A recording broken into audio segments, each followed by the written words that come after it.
बात करेंगे कि भैरव तंत्र और विज्ञान भैरव तंत्र का ये मुख्य उद्देश्य या कॉन्सेप्ट क्या है। विज्ञान भैरव तंत्र में माँ भगवती खुद एक शिष्य के रूप में अवतरित हुई और साथ ही भगवान सदाशिव भोले शंकर जी ने उनकी योग के प्रति और योग के क्रियाओं के प्रति जो जिज्ञासाएं हैं उन्हें शांत करने का प्रयास किया। साथ ही उन्होंने अलग अलग प्रकार की अवधारणाएं भी दी या जिसे योग क्रियाएं कहते हैं। इन धारणाओं के तहत ही हम आजकल जो अपनी योग क्रियाएं कर रहे हैं, योग में अपने रिद्धि सिद्धियों को और अपने जो आत्मिक बल को बढ़ाने का प्रयास कर रहे हैं।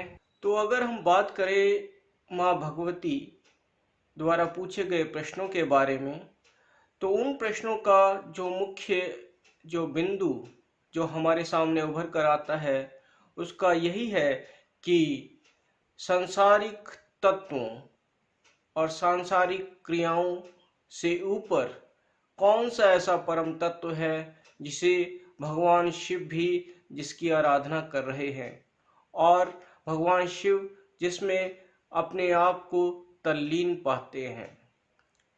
तो भगवती ने कुछ प्रश्न भगवान शिव शंकर के आगे रखे, जिनमें से एक प्रश्न ये था कि शब्द ब्रह्म जो हमारे मंत्रों से और क्रियाओं से हमें ब्रह्म तत्व की प्राप्ति होती है, क्या उस ब्रह्म तत्व से बड़ा भी कोई तत्व है या पार ब्रह्म जिसे हम कहते हैं, क्या वो तत्व सच में ही एग्जिस्ट करता है, अस्तित्व में है। दूसरा प्रश्न पराशिव शंभु से ये पूछा गया कि जो 9 प्रकार के पुरुष तत्व हमारे शास्त्रों में है, क्या कोई ऐसी शक्ति भी है जो इन पुरुष तत्वों को रेगुलेट कर रही है, जिन्हें डायरेक्शन दे रही है या इन्हें संचालित कर रही है।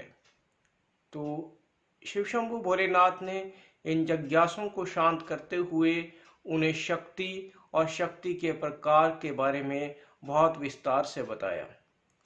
जैसे कि शक्ति को हम ज्ञान शक्ति, इच्छा शक्ति और क्रिया शक्ति के रूप में लेते हैं। और जैसा कि सभी लोगों ने देखा कि भगवान के पास एक त्रिशूल होता है। त्रिशूल के जो 3 अंक हैं वह इन्हीं शक्तियों को प्रदर्शित करते हैं, वो इसी का ही एक प्रतीकात्मक रूप है।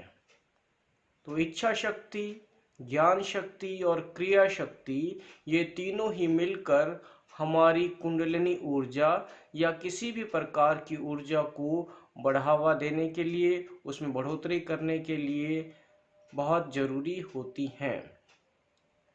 इसके अलावा भगवान शिव शंकर से भगवती ने प्रश्न भी पूछा कि पराबिंद या पराशक्ति से किस प्रकार हमारी कुंडलिनी शक्ति संचालित होती है।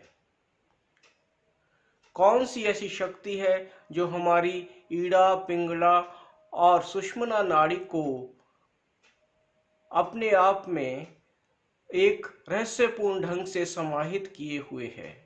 तो इस प्रकार के प्रश्नों की जिज्ञासाओं को शांत करते हुए भगवान शिव शंकर ने 112 तरह के अलग अलग प्रकार की धारणाएं और क्रियाओं के बारे में बताया और यही क्रियाएं आगे चलकर विज्ञान भैरव तंत्र का एक मुख्य अंश बन गईं।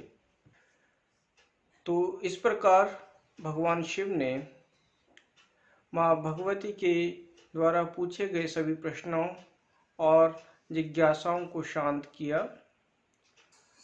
और उन्हें योग की विभिन्न क्रियाओं के साथ अवगत भी कराया।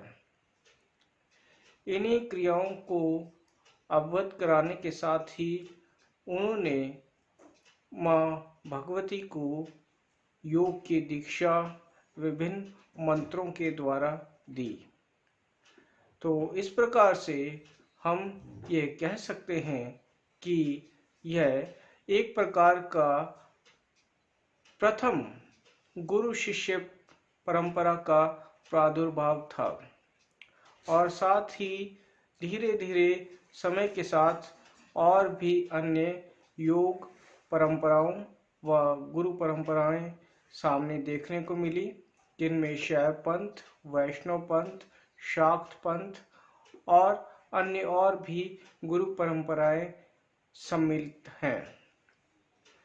हालांकि सभी योग परंपराओं का सबसे मूलभूत जो बिंदु हम कहेंगे वह हमारी शिव और शक्ति पर ही है, जिसे कि हम अपनी ब्रह्मांडीय ऊर्जा या यूनिवर्सल एनर्जी के साथ भी देखते हैं।